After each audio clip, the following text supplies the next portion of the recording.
What's up, guys? So I'm going to show you how you could see the YouTube recap slash YouTube wrapped 2025 right now. And if this video does help you in any way, please consider subscribing to the channel with notifications turned on and liking the video, as it does mean a lot to the channel. So to go ahead and do this, what you want to do is go to your internet browser. Then once you are on your internet browser, you want to go ahead and search up youtube.com/recap. Just like that, youtube.com/recap.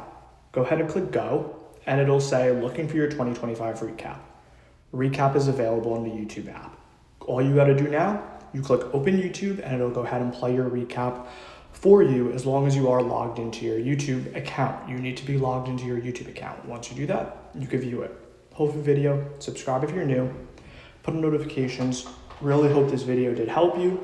And yeah, guys, just do that and you will be able to see your recap right now. That is about it. And yeah, that is pretty much it. So hopefully video, peace.